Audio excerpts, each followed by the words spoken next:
about to listen to the Dr. Daliah Show. Sassy, stimulating medical talk radio. Any medical advice Dr. Daliah Wax gives on her show should not be substituted for an actual visit to your medical provider. And now, here's Dr. Daliah.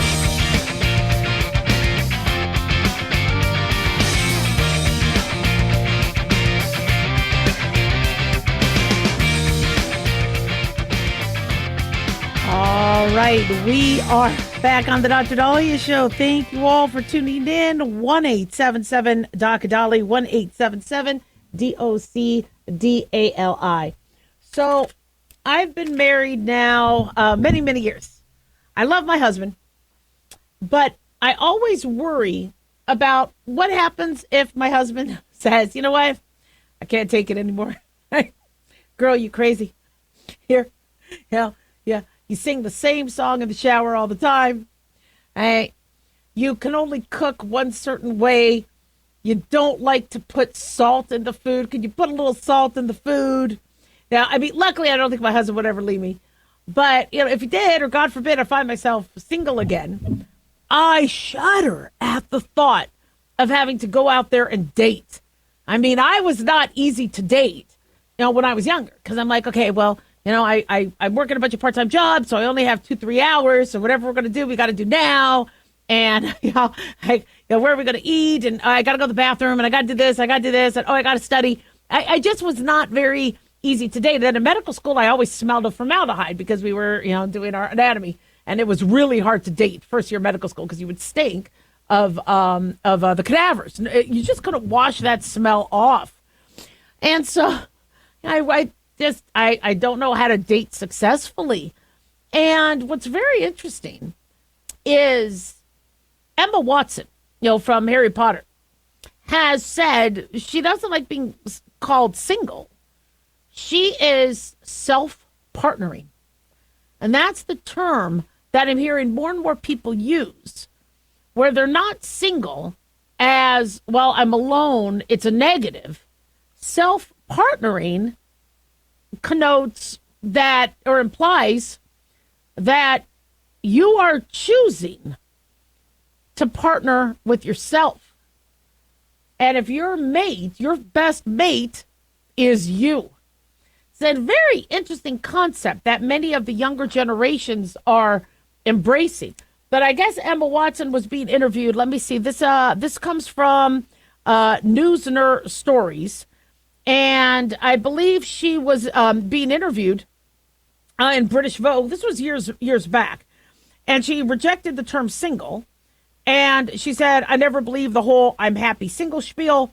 I was like, this is totally spiel. It took me a long time, but I'm very happy being single. I call it being self-partnered. She's 35 years old right now. And she identifies as being self-partnered. She, has dated. She says she is going on dates. But she is, I guess, partnering with herself. And we are seeing a much different approach to the dating scene. When in our parents' and grandparents' generation, something was wrong with you if you were single.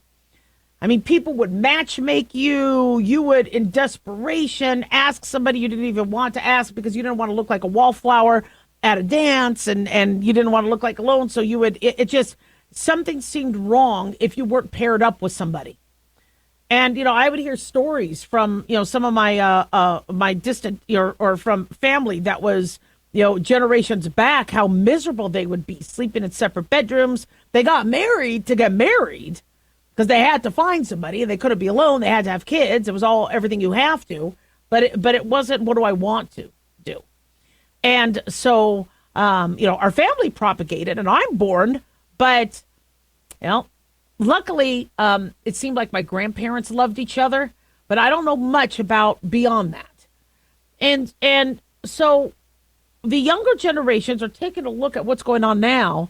And, do I really have to be with somebody I'm going to divorce later, or I'm going to fall out of love with, or I really don't want to live with? You also have couples who are married who are, I think Gwyneth Paltrow was, talking about this, where she was really comfortable sleeping in a separate bedroom. I don't know if it was her. I have to remember which star said that, where she got better sleep when she wasn't sleeping with her husband. Now, I really want to be next to my husband. I don't like sleeping alone, but I could understand if you're with somebody who snores or wakes you up or makes noise, or it's a small bed, you want your own space. And so we're starting to see a lot of married couples do things like they did when they were single. Not so much date. I'm sure there's some people with open relationships, but they eat their meals separately. They sleep separately. So one thing I've done with my husband for years is I eat at a different time. I don't eat dinner with him. Now, the old tradition was you all eat at the same time. And see, I need to eat early. I like to have my dinner before 5 p.m. I know, blue light special. I don't do well if I eat at 7, 8 o'clock. But my husband and the kids and all that, they like to eat later. And I don't like to eat late. So I'll eat my dinner early. Sometimes I will have dinner with everybody, but I remember that was kind of a big adjustment. You're not going to eat with me. I'm like, I'm here. I'll sit next to you. But no, I don't want to eat at the same time. And we found out pretty early on that wasn't going to wreck the marriage. We were going to be okay with that. And so somebody choosing to self-partner, as much as we do want, the human population to grow, and, to not become extinct. And I do fear that a lot of the Gen Zs, don't find it financially feasible to have babies, or they're worried about the pain or the work that goes into it. And, sometimes if it was always by choice, you wouldn't, if you had a choice between a cookie and a vegetable, most people would choose the cookie. Sometimes you can't be doing everything you want to. You should be doing things, that are good for you. And I think people live longer when they do have a partner. But on the other end, do we need to reevaluate, pushing single people to be into relationships when, and making single sound like it's a negative thing when it's actually sometimes a choice. Many individuals who are quote unquote single isn't because, okay, well, they just can't couple up. And so they're alone. You're like, oh, you're single. Because that's how society. Oh, she's single. Like it was a bad thing. So it's interesting that the term might change to self-partnering, where you partner with yourself. It's just I personally, need another partner, especially when there's a spider in the house. Like, gosh, because my other side of me is just as scared. 1-877 Doc Dolly. Don't go away.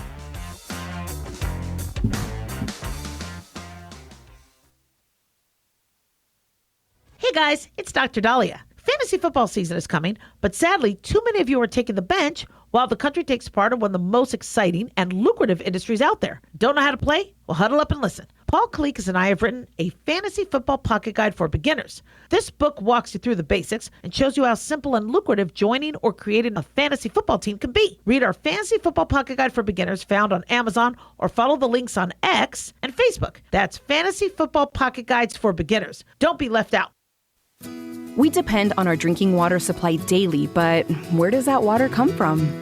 Your water provider encourages you to get to know your local water source so together we can protect and preserve it. The investments we make as a community to protect our water source now ensure we have a sustainable drinking water supply for the future. Visit drinktap.org to learn more. This message is brought to you by the American Water Works Association and your local water provider. Let's face it, guys, we're living in times where the truth is becoming more suppressed and censorship is increasing at an alarming rate, especially on social media platforms. It's Clyde, and I want to tell you about a safe and secure digital playground we put together just for you. It's aftermath.media. You get access to thousands of Ground Zero archives and podcasts, along with our private social media groups with your basic membership starting at only $7 a month. Each subscription includes tech support, access to the RSS feeds, along with our own chat room and Telegram channel. In addition, the premium membership includes research study groups, webinars, a document and movie library, a live video stream of Ground Zero, a monthly Zoom chat with me, and other bonus content.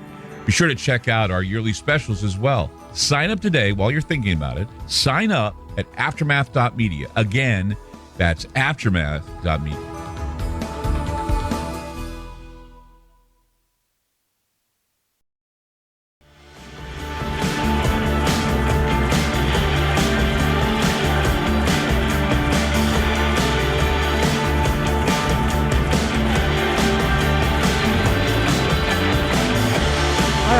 We are back on the Dr. Daliah Show. Thank you all for tuning in. 1-877 Dr. Dali, 1-877 DOCDALI. Big thanks to Talk Media Network for making the show happen. Big thanks to Daniel, our producer, and big thanks to y'all for tuning in. We really do appreciate it. Don't forget to follow us on Twitter or X at Dr. Daliah, Facebook, The Dr. Daliah Show, and on YouTube, click like and subscribe. So I have for years been an advocate and in support of families who want to homeschool.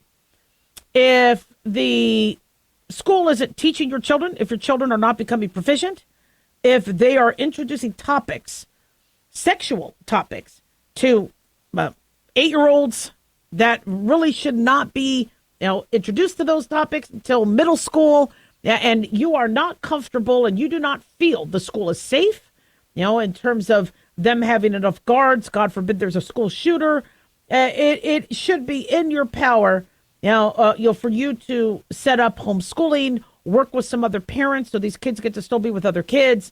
Maybe you can alternate where one parent is running the homeschooling regimen and curriculum on Mondays, another one on Tuesdays, so everybody can still go and do their jobs, but they have one parent in charge each day. And I have spoken about how homeschooling could be absolutely wonderful and possibly retransform if the schools don't do what I have suggested they do, where the mornings are shorter classes, core classes, the afternoons are all your practical life skills, first aid, self-defense, learning how to farm, hunt, fish, all the different trades, all the different careers, so that by the time these kids are 16 years old, they have an idea of what they want to do in life. High school ends there. And then junior and senior year is actually your associate's degree college or your certificate training in a trade. And every child, by the time they're 18, is pretty damn well-rounded. Now, if schools don't want to do that, I understand why parents would want to homeschool. The thing is I forgot about something that might need to be reconsidered with homeschooling. So I might have to check myself for a quick moment or two. Apparently in England, there was the death of a child who apparently had suffered prolonged physical abuse and malnourishment before she was killed. And in England, the death of this 11-year-old from New Britain has sparked a lot of criticism from the Department of Children and Families, looking at the homeschooling debate. And apparently, Jacqueline Mimi Torres was found in an advanced state of decomposition in a storage bin outside of an abandoned home in New Britain. The mom, Carla Garcia, and her boyfriend, Jonathan Nanita, and Aunt Jacqueline Garcia, all of New Britain, were arraigned in connection with Tori's death. They're facing murder charges, injury, unlawful restraint, minor and intentional cruelty. And so one thing that I need to take into account before I advocate for widespread homeschooling, if schools aren't doing their job, is what do you do about these families where these kids are being brutalized? One of the reasons why I loved school so much is because I got away from my parents. Now, my parents were very strict about what I'm allowed to say, where bruises came from, things like that. But I was never allowed to talk about home life. I was never allowed to talk about what was going on. And I'm limited in what I could tell you with a lot of the other things, but there was a lot of psychological blackmail and all sorts of things and things that were happening to my pets. And it was a very rough childhood for me, and school was an escape. And I lived with that. It was the same thing with, sex ed. I was very grateful for whatever sex ed classes we had, because anytime I asked my parents about stuff, I would get in trouble. I would get hit. And so homeschooling is fantastic for those families who are good families, loving families, and are going to make sure the child gets education. But what if homeschooling allows an opportunity for bad parents to now not have to check in and let the government check in on your kids to make sure they're okay? And that was one of the advantages and one of the purposes of the public school system. They could make sure your kid was getting fed, make sure your kid was eating. And so if a teacher saw that a child was with bruises or not getting fed or looking ill, there was somebody else on the outside that could help that child. Now, that's what a good school is supposed to do. And thank God there's good teachers and schools out there that are recognizing abuse, recognizing neglect. Unfortunately, that has gotten overshadowed by some of the stupid stuff that's been going on in schools. And so parents are now very, very distrustful. Plus, you would have parents like there was one teacher tried to diagnose attention deficit in one of my siblings because she was offering M&Ms as every time he got an answer right, M&Ms. Well, he was hungry. He was hypoglycemic. So, he wasn't paying attention because he was hungry. I mean, these are things that teachers aren't doctors, but I have been very grateful partnering with teachers when it came to, how is this child doing? Teachers are able to pick up autism. They're able to pick up neglect. They're able to pick up malnourishment, pretty damn easily. In fact, most parents calling me through telemedicine that their child is sick wasn't that they figured it out when they dropped the kid off in the morning. It was the teacher going, your child's sick. And so no wonder many of these teachers and many of these schools decided to take on roles as being a third parent because some of these other parents have been complete idiots. Now, I don't want the school to take on the role as a third parent. Parents have rights. Nobody should assume a parent is not going to take care of their child. I think there has to be evidence of that. And I think parents should have a choice when it comes to sexual topics or certain topics. As I said, what I think the best thing to do is many parents are in the dark. They think sex doesn't happen until a child is a senior in high school, when kids are having sex in middle school and performing sexual acts even younger than that. So what I think should be done with schools is a parent assembly that happens every semester where they tell the parents, okay, look, these are the things that are going on in high school right now.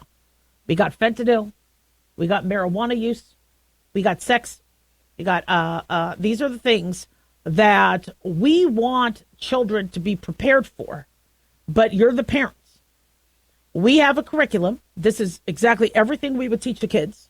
Do you want us to talk to the kids about these subjects? If not, we want to at least make you aware of these topics and suggest you talk to them at home about that. Do not take somebody else's marijuana. Do not drink, don't let somebody serve you a soda pop that's open, because there could be a roofie in it. These are things that these kids need to be aware of. We have a curriculum. You're welcome to it. But if you want, opt out, that's fine. Or sign us permission for us to talk to your kids. If not, we want to make you aware, so you talk to your kids about that. And I think parents would really welcome that.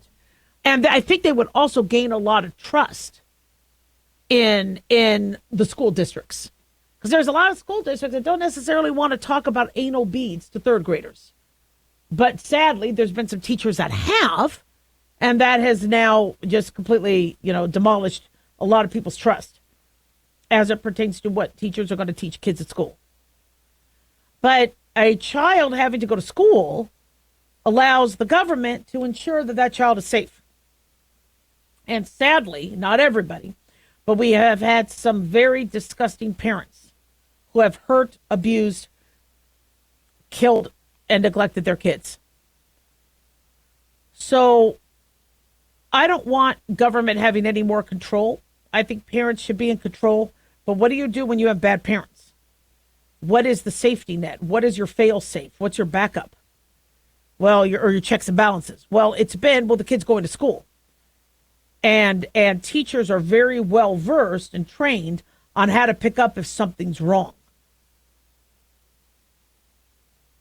And in this particular case in New Britain, a child was so neglected and then later killed that now people are suggesting, what to do to ensure that kids are safe.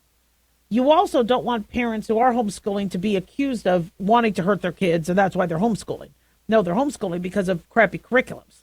So I would say let's fix school. Let's ensure schools are safe. Let's make sure there's enough guards, there's enough protection, and let's make sure kids are learning what they're supposed to learn. 1-877-DOC-DOLLY. Don't go away.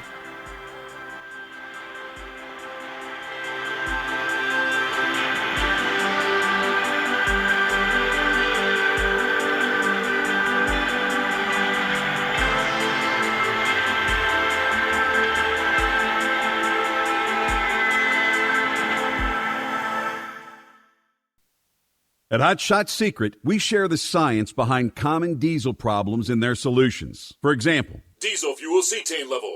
in many states, the cetane rating in diesel fuel is 42 to 45. Most diesel engines operate more efficiently with a cetane rating of 48 to 50. One treatment of Hot Shot Secret Diesel Extreme will raise your cetane 7 points, increase fuel economy, and improve cold starts. Due to a cleaner burn, there are less hydrocarbons and particulate matter in your exhaust. This reduces the blockage of your diesel particulate filter. Using Diesel Extreme generates 83% less DPF regenerations. The 6-in-1 Diesel Extreme formula also includes the most concentrated detergent on the market, lubricity enhancer, water demulsifier, rust and corrosion inhibitors, and a fuel stabilizer. Hot Shot Secret Diesel Extreme is available nationwide at truck stops, fine farm and auto stores, and online at hotshotsecret.com. Hot Shot Secret. Powered by science.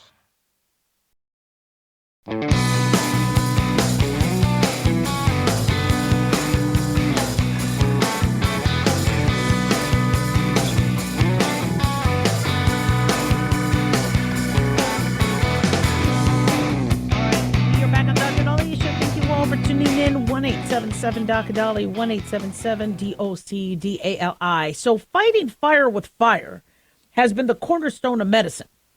In order to cure you of an appendicitis attack or a gallbladder, we have to kind of cut to cure, right? We have to cut you to get the cancer out. We give you a vaccine to teach your body how to recognize the pathogen or the culprit and learn how to fight it.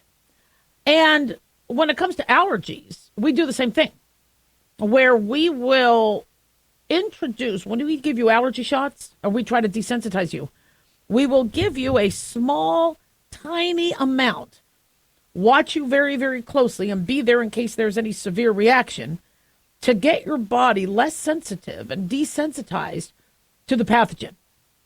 And this fighting fire with fire has been so successful. Homeopathy did it for centuries, where what seems to ail you, they give in very, very minute, minuscule doses for you to overcome. It's a fascinating concept, and it's worked. Well, one thing that many of us have been scratching our heads about has been this peanut allergy issue, and why all of a sudden we have so many children with peanut allergies and severe peanut allergies where they're dying. There was a young adolescent who, I guess, went to her friend's house after school, thought she was grabbing a Chewy Chips Ahoy, but the Chewy Chips Ahoy is a red box or a red package. The peanut butter Reese's Chips Ahoy is a I think it's like the Chiefs color. It's like a different red color, like an orangish red. And unfortunately, she thought she was eating a Chewy Chips Ahoy. She grabbed something that had peanut butter. She goes into a complete anaphylactic shock and ends up dying just from a cookie. And this has been scaring a lot of us parents and doctors as to what the hell is going on. And one thing that we had thought might have been the culprit is when babies were younger, before we had all these different baby foods, etc., we would give kids grown-up food when they were age appropriate. We don't usually start introducing rice and cereals till 4 months. We want to make sure the gut is ready. We usually recommend breastfeeding, for the first 12 months of life, and then going to whole milk or bottle if you can't breastfeed, bottle feed, but then introducing solids very slowly between 4 to 6 months. and then as they age. And so what parents would do is give them some of their food, or mash up some eggs, mash up some vegetables, give them some peanut butter. And so young kids, babies with baby boomer and Gen X ages, were given peanut butter early on. Then there was so much pressure to do the Gerber and the baby foods and making sure they're getting all their vitamins, etc., that we went to a lot of those. And I think many parents started to limit what they would mash up and give their kids, even though we doctors did recommend, foods that healthy, regular foods. Well, suggestions then started to pour in with, well, why can't we, as it pertains to the peanut allergy, reintroduce peanuts at a very early age such that they don't go into an anaphylactic shock? Now, I remember when originally doctors were bringing this up, they were like, no, that won't work. You'll put the baby into anaphylactic shock. And we're like, well, if you remember the studies with animals back in the 90s, and this is why I adopted rescues. I was going to adopt rescues anyway. We were ready to have, an animal in the house. But if you had a pet that was there in the house before the child was born, that child would be less allergic to pets.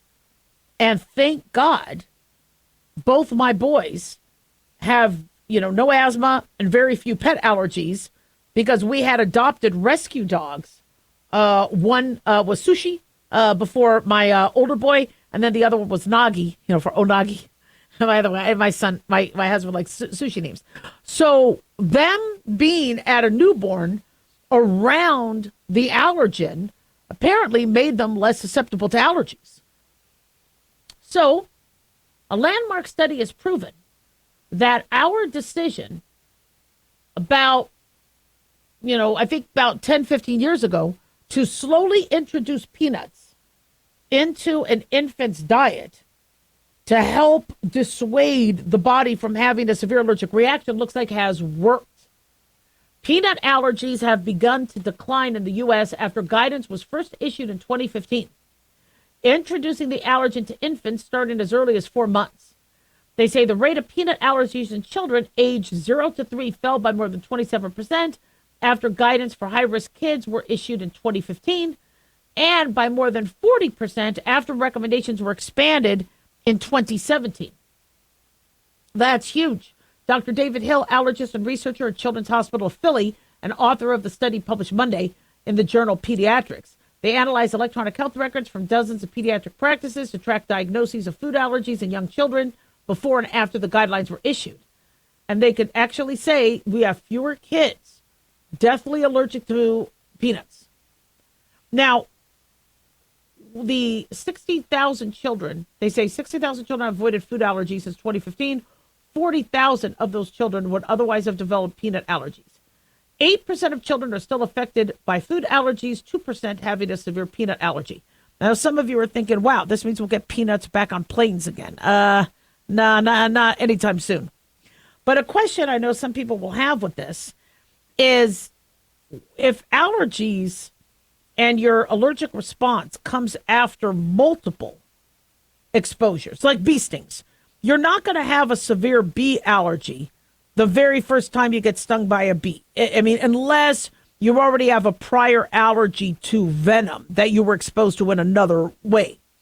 But your very first time your body is introduced to bee venom, you don't go into a full-blown anaphylaxis because your immune system hasn't learned what that is. So it's usually the second, third, 17th shot sting that you could react to. Same thing with antibiotics. I was able to take sulfa antibiotics, and my mom said, but I'm allergic. I think you're going to be allergic. And I go, what are you talking about? I've taken sulfa for years. Well, then apparently my 17th time I took the antibiotic as an adult, I went into a severe reaction. So why is introducing the medication early on to a child, preventing it, if multiple exposures could still make them allergic? Well, this is a landmark study looking at young children. It's not saying that they won't later develop an allergy. You could develop an allergy to anything. Even for those of us who never had a peanut allergy, we can still develop a peanut allergy later. But for some individuals, different strokes for different folks, we might be able to choreograph and have a resilience to their immune system. And another thing that might also be at play is their nutrition, what they're eating, processed foods. People ask me about allergies to vaccines. And they say, vaccines are making me sick. I can never get the MMR vaccine. And is it the vaccine or is it the preservatives in the vaccine? And so if we are giving our kids fake food and processed foods, of course we're going to see more food allergies. Now, I understand you got the Lone Star tick, and the Lone Star tick could give you a meat allergy. That's scary. I know my boys are really like, oh, no, I won't be able to eat meat. And I go, well, the Lone Star tick is in Texas and some other parts of the country. Just, try not to get bit by the Lone Star tick. Doesn't mean you'll always develop a meat allergy, just some people do. But allergies can be developed. You're not born with them.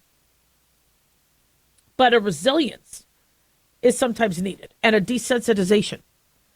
And so I think we are on to something here.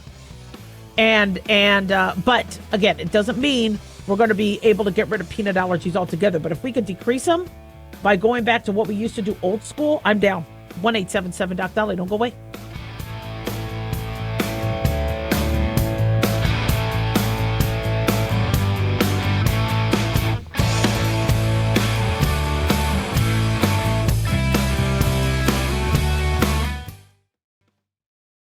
Dr. Daliah here. Are you tired, burned out, gaining weight, succumbing to the daily pressures of life? Well, how's your dopamine doing? How you feel right now, how you'll feel an hour from now, and how you'll feel next week is completely reliant on your dopamine. Our daily motivation and willingness to push through challenges depends on the intricate chemical process dopamine provides. Christian Kalikas and I created Deploying Dopamine, a book that tells you what dopamine is, when it dysfunctions, and how to successfully deploy it when needed. Find Deploying Dopamine on Amazon today. Check it out. Lisa Wolf here to tell you about our newest website for old-time radio lovers. It's 100radioshows.com. At this site, there are 5 old-time radio shows waiting for you to download free as our gift to you. And be sure to browse the additional 700 old-time radio shows available to you for 70% off by using the promo code RADIO at checkout. This is a limited-time offer, so log on to 100radioshows.com. That's 100radioshows.com. Have you ever thought you'd like to buy and sell houses but didn't know how or where to get the money? My name is Ron LeGrand, and over the past 40 years, I've bought over 3,000 houses without using my money or credit and taught thousands to do the same. Today, even in a virtual environment, we buy nice houses in nice neighborhoods using no banks, realtors, contractors, or other costly entanglements, and build huge cash flow and wealth without the hassle of tenants, all without credit and little or no money. You don't need a license or experience, and I'll show you exactly how it's done. Text FREE to 99799, and I'll send you my free training. I promise you I'll change the way you think about real estate and open the door to a new lifestyle that doesn't involve risk or rehabs and can quickly replace your current income. Text FREE to 99799 and let me show you how to take your life back and build cash flow and wealth from your home. That's FREE to 99799. Again, FREE to 99799.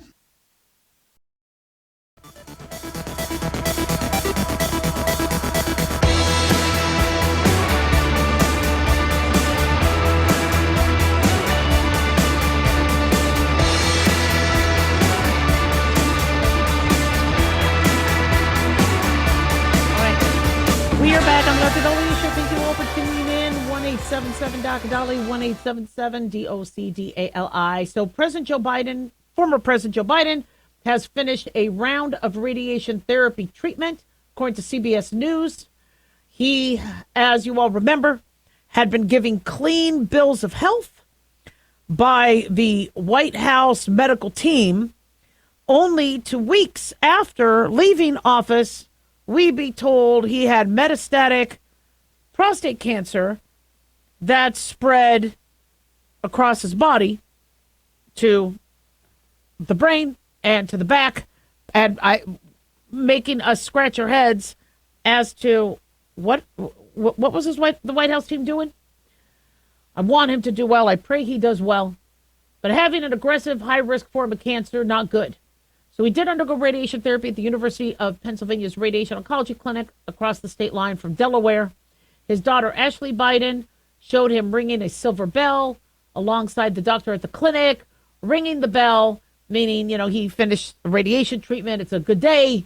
It kind of symbolizes the patient's end of that phase. It doesn't mean he's completely out of the woods. We hope that the radiation takes. Some older individuals, like we saw with Ruth Bader Ginsburg and Jimmy Carter, may actually do well with cancer treatment. Ruth Bader Ginsburg had colon cancer, and I believe pancreatic cancer. Jimmy Carter had melanoma.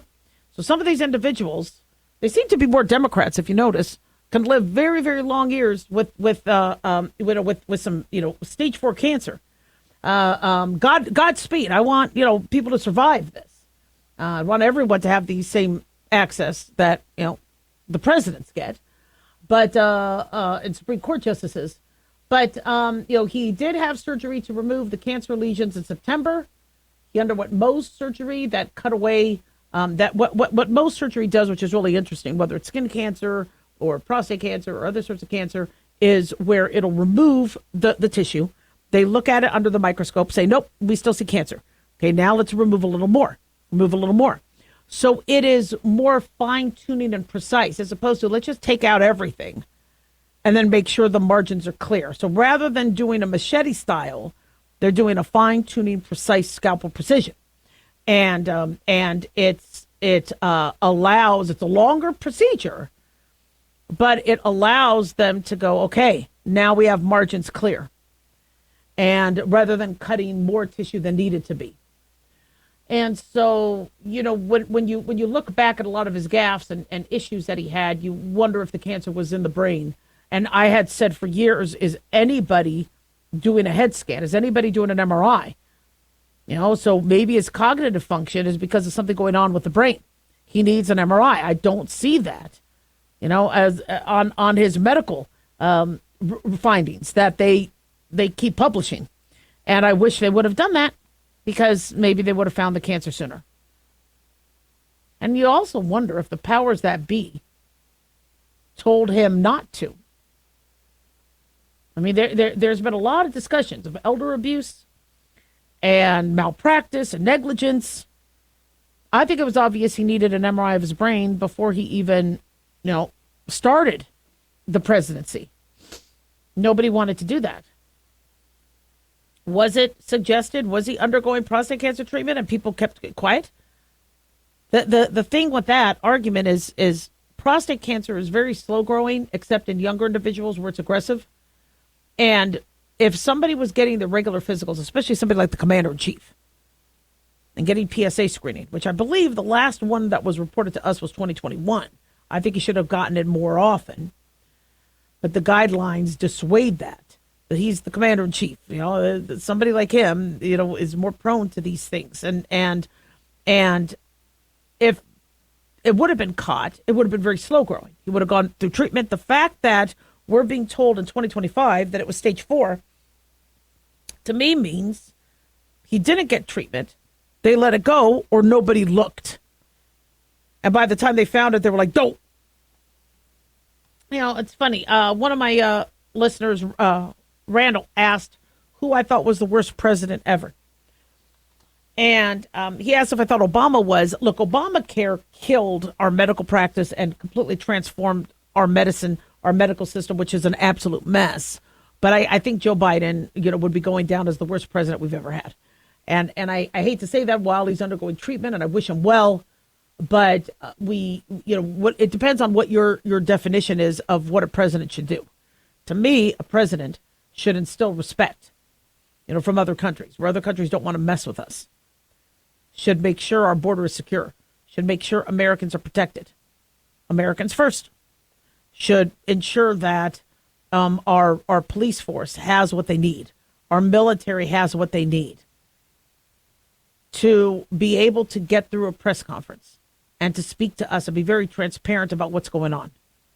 And somebody that's not involved in corrupt schemes and has a better control of their family who could be, again, doing corrupt things. and leaving drugs in the White House.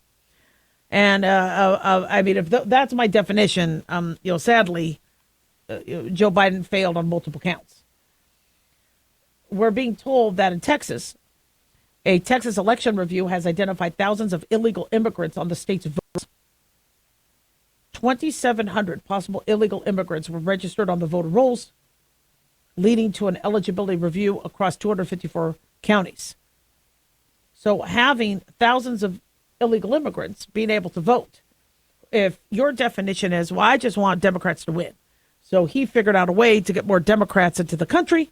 So, which, by the way, is very insulting to the average immigrant and Latino, that, illegal immigrants will automatically be Democratic. They might, have their own political ideologies to just assume that. But so if somebody thinks, gosh, he did good because that's how we increase the numbers, it could change, the way elections go, you're going to think it was the best president because he didn't do nothing. He wasn't there. Kamala Harris as a border czar didn't do anything with the border. If what you want is a president that does nothing, you're going to love him. But if you want a president that, other people are not going to mess with, where wars aren't going to start, where, we're not going to be leaving behind individuals that helped us throughout Afghanistan and cause our men and women to be killed in a ridiculous withdrawal, somebody who doesn't know what the hell they're doing as it pertains to the military. Now, I just don't see how Joe Biden is going to be ranking high. Now, again, this isn't I have no idea. I didn't live through Herbert Hoover and all the others. I mean, I'm sure we also had some really, really crap presidents also, before my time. But, it's a shame. I predicted that Biden would leave so his legacy wasn't ruined, by him being asked to leave or him, having to leave because he can't perform his duties. And I thought he was going to leave and elevate Kamala Harris. I didn't know that they didn't like each other. So that prediction was wrong. But I think we all predicted that he would barely make it through this presidency, let alone to be able to run for the next presidency. And it's hard to watch. He really should have stayed home with his grandkids, gotten Hunter, away from the stuff that he got into. And unfortunately, Joe Biden is not going to be remembered for his decades of service. He's going to be remembered for these last 4 years and what a mess it was. And I wish him well. I hope he gets through this cancer therapy. I hope we get more answers as to what the hell his medical team was doing. What was Jill's a doctor? Maybe not a medical doctor, but she's, educated. And what was going on? And I think what they're going to try to do is tell us, oh, this was something that was so aggressive, that was so fast, that he was fined 6 months prior, and then all of a sudden it just took a new turn. I don't know. 1-877 Doc Daliah, don't go away.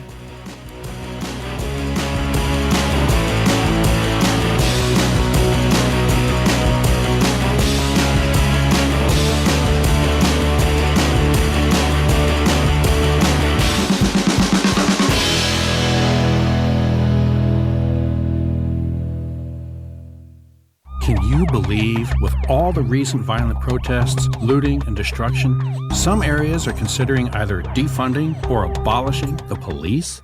At a time when America's neighborhoods need the protection of police the most, some elected officials would rather create more chaos by playing politics.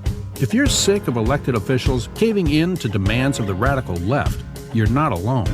It's time we stand up and declare our support for local police. The majority of police officers are important partners in protecting our God-given rights. If you prefer freedom over chaos, then learn how you can help protect the local police that serve your community. Call today and request your free Support Your Local Police info packet. Dial 800-JBS-USA-1. That's 800-JBS-USA-1. Request your free Support Your Local Police info packet by calling 800-JBS-USA-1 today.